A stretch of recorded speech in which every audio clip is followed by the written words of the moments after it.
এই হচ্ছে আমাদের মিম।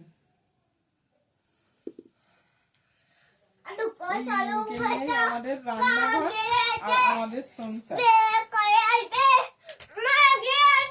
মিম খুব শান্ত ছেলে, আপনারা দেখতেই পাচ্ছেন মিম কত শান্ত, কাউকে মারে না, কোনো অন্যায় করে না, যা করার আমরা করি, ঠিক আছে? আর মিম একটাও অন্যায় করে না, মিম ভালো ছেলে, গুড বয়। আলু কক চালু বেটা করা গেতে বিগন্ধে ফুলাতে বাড়িতে